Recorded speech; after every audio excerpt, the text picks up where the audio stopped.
In this clip, I'm introducing the mural project that we are doing all next week. And the students are really excited about it because it is so artistic and creative and a good ending to talking about such a heavy topic like the Holocaust and forgiveness. It's definitely been weighing on the students, like I've said in my blogs and everything before. So just using this art project as sort of a release, I think is really good for them. And good for them to be able to just release that energy and those emotions into something that's a little bit more happy and upbeat. Something I was really working on this entire day and didn't go as well as the other classes with this class was giving directions. I'm not the best at giving directions. I think in such a scattered kind of way when I'm doing things, and I don't think very linearly when explaining things, but I know that that's how I need to explain things. So I was working on that all day, and I'm still constantly working on things like that. And especially with this class, it's, kind of my strange dumping ground of a class where it's lots of new students, lots of students with IEPs, 504s, stuff like that. So it's, never the most cohesive class, but they still produce wonderful work. But so I was really working on giving directions with this class and completely explaining myself, making sure I ask if anyone has any questions, making sure to explain the video that I showed really, really well, and just making sure that they completely understood what was going on.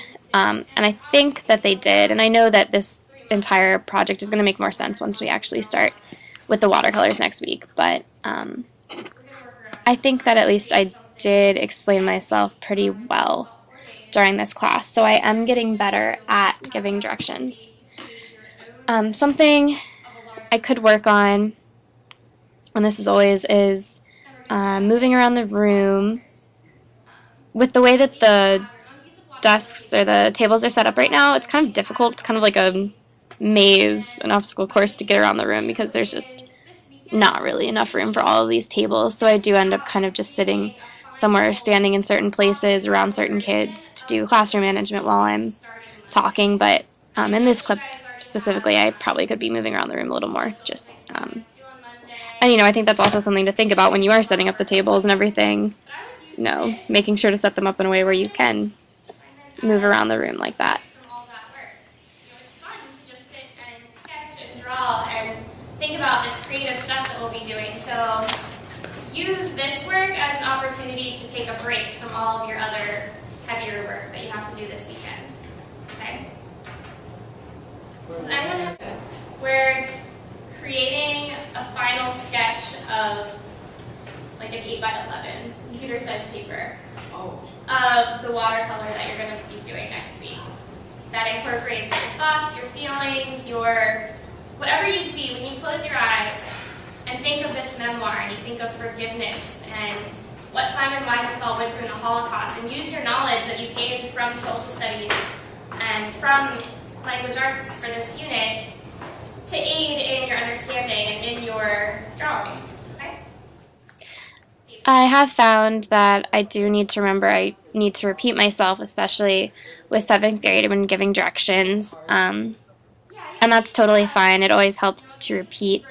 But I think that mostly throughout this lesson and throughout this day of introducing a project, I really did learn just what it goes into accurately giving directions to classes, which seems like such a simple thing, but if you don't do it correctly, then the entire project or assignment or whatever can get totally turned around.